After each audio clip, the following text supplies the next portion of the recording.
Nama saya Henok Sutopo sebagai Ketua Umum Sinode Gereja Bethel Tabernakel. Ya. Pak, mengenai MUBES ini Pak ya, apa yang bisa disampaikan Pak ke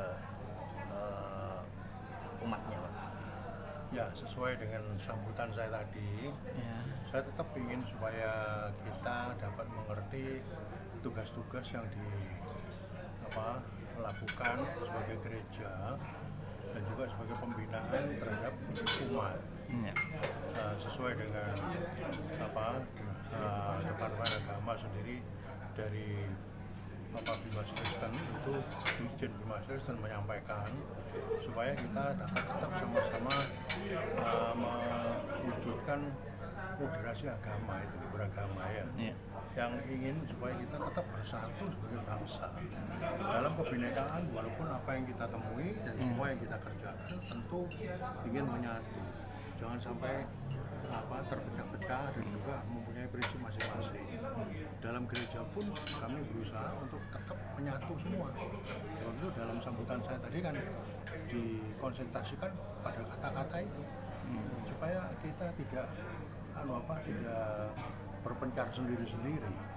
Nah, dari Indonesia ini seluruh yang kita miliki itu ada 1075 pendeta dan ada 800 gereja ya, yang tersebar mulai dari Nias, Sumatera Utara sampai di Papua, Jayapura.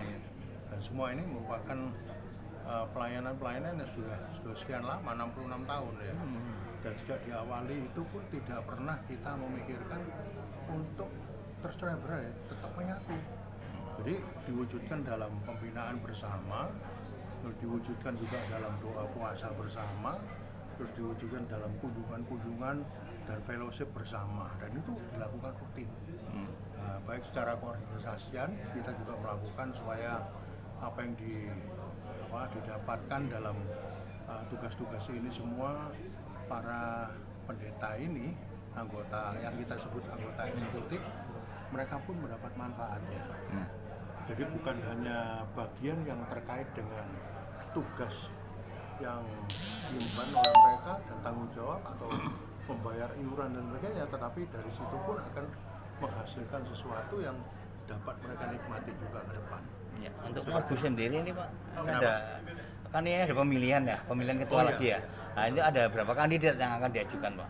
Kita pemilihan memang ada setiap 4 tahun sekali ya. Tapi ini nanti amandemen. Kalau memang amandemen ini diterima, itu nanti berikutnya kita 5 tahun satu kali MUBES. Sekarang ini kontestannya ada 4. Ada 4 ya? Ya, saya termasuk salah satu yang nomor 4. Jadi salam 4 jari Pak. Berapa untuk satu poin ini berapa periode Pak untuk bisa menjabatnya? Menjabat kalau dari amandemen itu nanti kalau ini diterima dari 5 tahun Pak. 5 tahun untuk periode ke-1 dan kedua. Periode 1 sampai yang kemarin ini kan saya sudah selesai. Ini nanti terakhir ini besok pagi saya demisioner ya. Nah, kemudian nanti kan ada pemilihan baru. Kalau pemilihan baru itu saya terpilih lagi, berarti masih ke depan lagi 4 atau 5 tahun kalau amandemen itu diterima seperti itu. Pak, dan garis besar haluan kerja kita itu memang kita pisahkan. Pertama, yang sudah lewat ini masa konsolidasi. Makanya saya katakan itu sebagai perjuangan yang sulit, menata awal dan merubah semua hal-hal yang terkait, baik itu secara sistem, keuangan, koordinasian, struktur, itu semua dirubah. Kemudian ini kita masuk dalam program periode reformasi. Reformasi, inovasi, terus sampai nanti sampai 2039 seperti itu. Dan harapannya memang tidak stagnan. Orang yang mengerti dan yang tahu untuk mengembangkan ini semua, tentu mereka akan kembali ke GBHK-nya itu. GBHK ini tidak boleh dihapus. Begitu naik pemimpin langsung menghapus, bikin program baru tidak bisa. Makanya kita harus bisa tetap melanjutkan pengembangan seperti itu, sama seperti negara kan. Nah, kita tidak bisa merubah semua lalu dijalankan menurut mau sendiri. dan itu tidak boleh.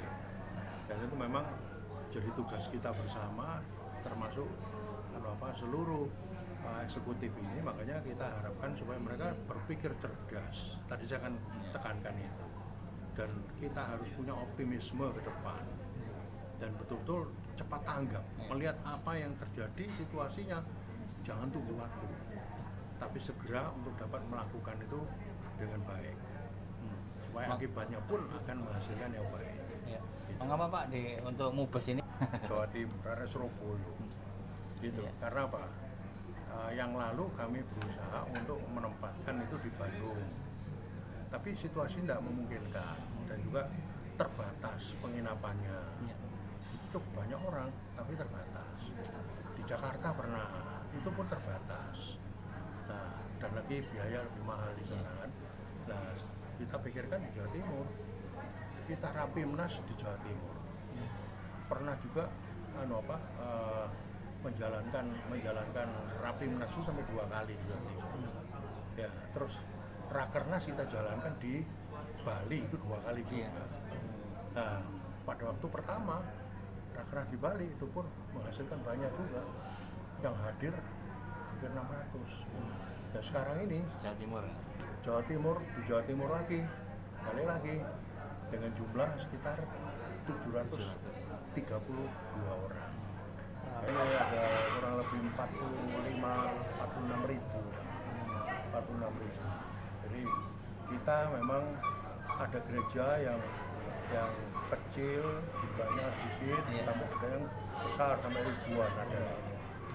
Tapi saya ambil garis tengahnya itu memang ya sekitar itu 46 ribu. Ya.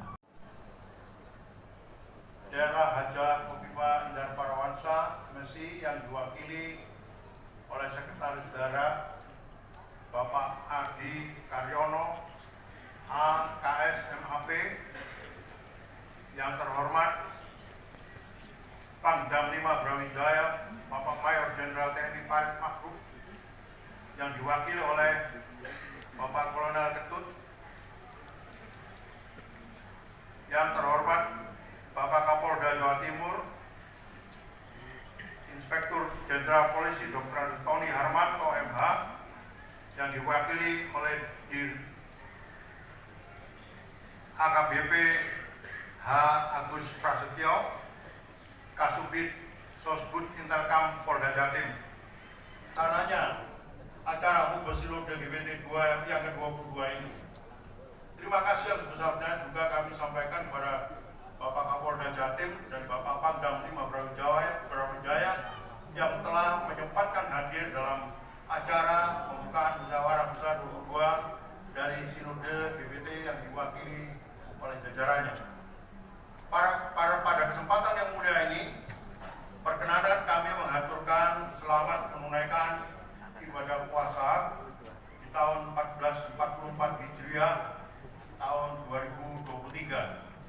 Bahwa kami kiranya Ibu Gubernur, Bapak Kapolda, Bapak Pangdam beserta seluruh jajarannya diberkahi hikmat, kesehatan, dan keberhasilan yang berkelimpahan dari Tuhan dalam semua karya dan cita-cita serta harapannya. Haleluya. Dengan memanjatkan puji syukur kepada Tuhan Yesus Sang Kepala Gereja, maka pada hari yang sungguh berbahagia ini kami semua tetap ada dalam naungan dan perlindungan kasih-Nya.